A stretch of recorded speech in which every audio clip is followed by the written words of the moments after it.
একটি গ্রহণযোগ্য নির্বাচনের জন্য যতটুকু সংস্কার প্রয়োজন সেটা করে দ্রুত সময়ে নির্বাচন দিতে হবে, যাতে আগের মতো প্রশ্নবিদ্ধ নির্বাচন না হয়। শুক্রবার সকালে জামায়াতে ইসলামীর গাজীপুর শাখার আয়োজনে সদর উপজেলায় ভবানীপুর মুক্তিযোদ্ধা কলেজ মাঠে জামায়াতের কর্মী সম্মেলনে প্রধান অতিথির বক্তব্যে এসব কথা বলেন বাংলাদেশ জামায়াতে ইসলামীর জেনারেল সেক্রেটারি অধ্যাপক মিয়া গোলাম পরোয়ার। তিনি আরো বলেন, ফ্যাসিবাদ সরকারের আমলে মিথ্যা মামলা, মিথ্যা ট্রাইব্যুনাল, সাজানো রায় দিয়ে ইতিহাসের বর্বরতম জুডিশিয়াল কিলিং করা হয়েছে। ইনসাফপূর্ণ দেশ করতে একটি অবাধ ও সুষ্ঠু নির্বাচন প্রয়োজন। সংস্কার নিয়ে রাজনৈতিক দলগুলোর মধ্যে মতপার্থক্য তৈরি হয়েছে জানিয়ে প্রয়োজনীয় সংস্কার শেষে একটি অবাধ সুষ্ঠু নির্বাচনের জন্য অন্তর্বর্তী সরকারকে সহযোগিতা করার জন্য সকল রাজনৈতিক দলকে আহ্বান জানান তিনি। এর আগে সকাল 7টা থেকে গাজীপুরের বিভিন্ন উপজেলা থেকে দলীয় কর্মীরা খণ্ড খণ্ড মিছিল নিয়ে সম্মেলনে যোগ দেন। সকাল 10টার দিকে কানায় কানায় পূর্ণ হয় ময়দান প্রাঙ্গণ। প্রায় 17 বছর পর খোলা ময়দানে প্রকাশ্যে আয়োজিত সম্মেলনে অসংখ্য কর্মীর জমায়েত দেখা গেছে। কর্মী সম্মেলন গাজীপুর সদর উপজেলা জামায়াতে ইসলামীর সাধারণ সম্পাদক মোহাম্মদ মাহমুদুল্লাহর সঞ্চালনায় সভাপতিত্ব করেন গাজীপুর জেলা আমির ডক্টর জাহাঙ্গীর আলম। বিশেষ অতিথি হিসেবে বক্তব্য রাখেন কেন্দ্রীয় কমিটির নির্বাহী পরিষদের সদস্য অধ্যক্ষ মোহাম্মদ ইজ্জতুল্লাহ, কেন্দ্রীয় সাংগঠনিক সেক্রেটারি ডক্টর মোহাম্মদ সামিউল হক ফারুকি, কেন্দ্রীয় কর্ম পরিষদের সদস্য ডক্টর মোহাম্মদ খলিলুর রহমান মাদানী।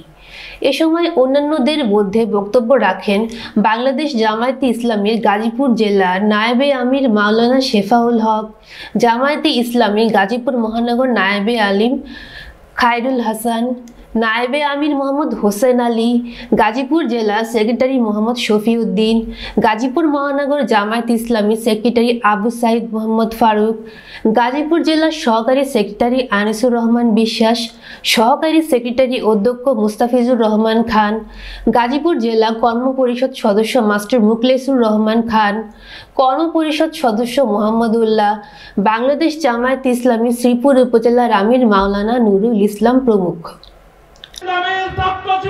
নিষিদ্ধ করার পায়তারা করবে তাদেরকে আমরা হুঁশিয়ার করে দিতে চাই, যেইভাবে আওয়ামী লীগের পরিণত হয়েছে তোমাদের পরিণতিও এর চাইতে খারাপ হবে। বিগত 15 বছরে যারা বাংলাদেশ জামায়াতে ইসলামী ছাত্র শিবিরের উপর বিভিন্ন মিথ্যা অপবাদ দিয়ে আমাদেরকে ইসলামপন্থীদেরকে 71-এর চেতনার নামে রাষ্ট্র শক্তিকে অস্ত্র বানিয়ে আমাদেরকে মোকাবেলা করতে চেয়েছিল, ইসলামপন্থীদেরকে নিঃশ্বাস করে দিতে চেয়েছিল, তারা আজ কোথায়? আমরা তাদের খুঁজছি। আজকে তারা দেখো আমরা মুছে যাইনি, তারাই মুছে গিয়েছে। আগামীতেও যারা বিভিন্ন ত্যাগ দিয়ে 71-এর চেতনার নামে ইসলামী ছাত্র শিবির কিংবা জামায়াতে ইসলামীকে বিভিন্ন ভাবে দমন করতে চায়, দলিত করতে চায়, তারা যাতে তাদের চিন্তাকে কন্ট্রোল করে।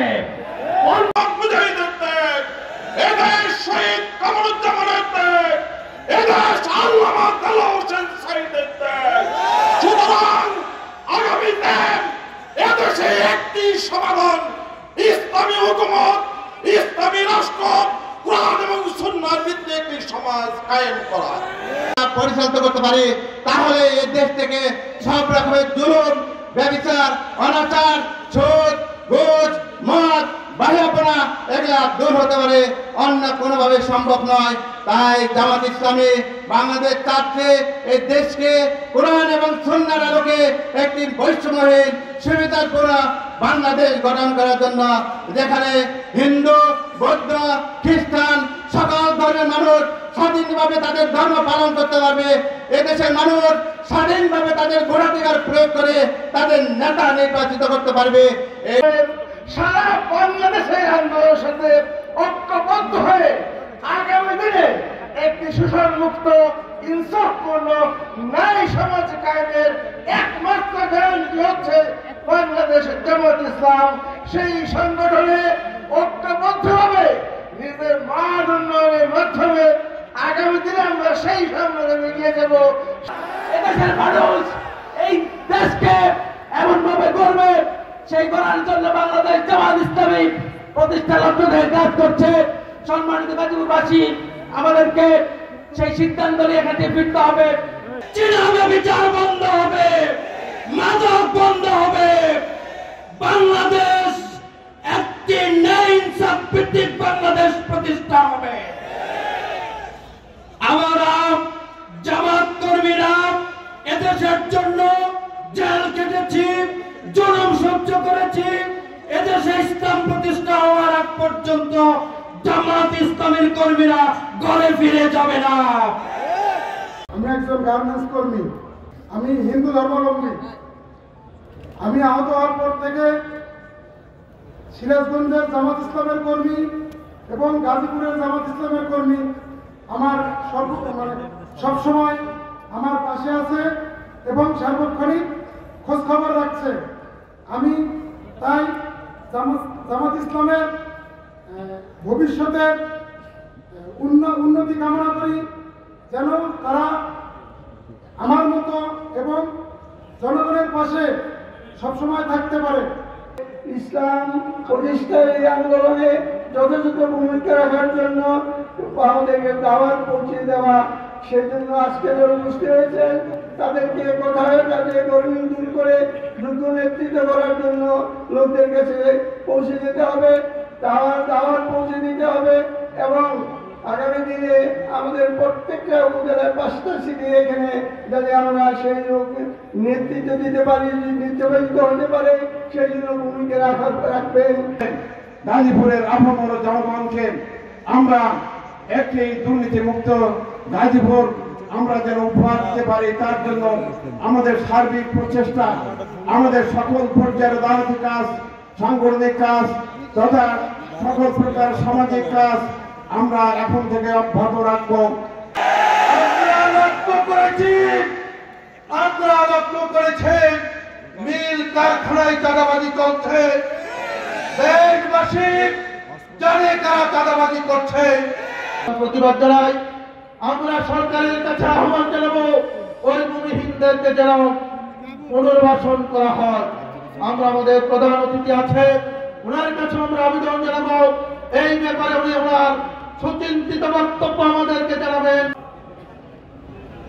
রাজধানীর পল্টনে প্রকাশ্য দিবালোকে খুনি, সন্ত্রাসী, ফ্যাসিস্ট, স্যাডিস্ট, সমস্ত গুম, হত্যাকাণ্ড, রিমান্ড, ক্রসফায়ারের মাস্টারমাইন্ড শেখ হাসিনা। শেখ হাসিনার নির্দেশে পল্টনে লগি বৈঠা নিয়ে আমাদের 7 জন তরুণ নেতাকে পিটিয়ে পিটিয়ে সাপের মতো হত্যা করেছিল। সেই 28 অক্টোবর থেকে বারবার ভারতীয় আধিপত্যবাদীদের এই দেশীয় দালাল সেবাদাস চক্ররা ক্ষমতার মস্তকে বারবার বসার ষড়যন্ত্র করেছে এবং 24 সালের সেই 5 আগস্ট পর্যন্ত 17.5-18 বছর আমাদের উপর দিয়ে একটি কালো অধ্যায় আমরা পার করেছি। কেন আমরা এই কালো যুগ বলছি? আমাদের সংগ্রামী নেতৃবৃন্দ তার বক্তব্যে বলেছেন এই সময় আমাদের কোন গণতান্ত্রিক অধিকার ছিল না, রাজনৈতিক অধিকার ছিল না, ভোটাধিকার ছিল না, ধর্মীয় মূল্যবোধ, জাতি সত্তা পায়ের নিচে পিষে ফেলা হয়েছিল, অর্থনীতিতে চলেছিল লুটপাট, জুডিশিয়ারি বিচার অঙ্গনে কোন ন্যায় বিচার ছিল না, শাসন ক্ষমতায় ওই শেখ পরিবার, হাসিনার পরিবার, আওয়ামী লীগের সিন্ডিকেট কর্তৃত্ব করে ব্যবসা বাণিজ্য, চাকরি বাকরি তারা সবকিছু তছনছ করে দিয়েছে। ফলে আমরা সেই কালো যুগ 18টি বছর পার করেছি। কত মানুষ শহীদ হয়েছে, কত মানুষ আহত বন্ধু হয়েছে, লক্ষ লক্ষ মানুষকে অবরণ করেছে। আমরা জানি না আল্লাহ তাআলা কোন শাহাদাতকে কবুল করেছেন, কার ইখলাসকে কবুল করেছেন, কার মুনাজাত, কার চোখের পানি কবুল হয়েছে আমরা জানি না। 24 সালের 5 আগস্ট আসমান থেকে আল্লাহ তাআলার রহমতের ধারা বর্ষিত হয়েছে। সেই স্বাধীন সোনার সমৃদ্ধ নিরাপদ কল্যাণ রাষ্ট্রের ইনসাফপূর্ণ বাংলাদেশ আমাদেরকে করতে হবে। তাহলেই এই শহীদদের রক্তের ঋণ শোধ করা যাবে। হিন্দু মুসলিম বৌদ্ধ খ্রিস্টান অমুসলিম ভাইদেরকে নিয়ে নানান ষড়যন্ত্রকারী একটা অরাজকতা তৈরি করে তারা বুঝাতে চায় যে না, বাংলাদেশে এখন হিন্দু ভাইরা আওয়ামী লীগ না আসলে শান্তিতে থাকবে না, ওদের আসতে হবে। এখন সংখ্যা লঘু, তাদের ভাষায় তারা এখন নিরাপদ নেই, তাদের অধিকার বঞ্চিত। এই পরিস্থিতি তৈরি করার চক্রান্ত চলেছে এই 5 মাসে। কি বলেন, ঠিক কিনা? কিন্তু আলহামদুলিল্লাহ বাংলাদেশের বিপ্লবী ছাত্র জনতা, সেনাবাহিনী এবং অন্তর্বর্তীকালীন সরকার দৃঢ়তার সাথে ভারতীয় আধিপত্যবাদী শক্তির এদেশীয় দালাল এবং আন্তর্জাতিক ভাবে যারা ষড়যন্ত্র করছেন তাদের এই চেষ্টাকে ব্যর্থ করে দিয়েছে। কি বলেন?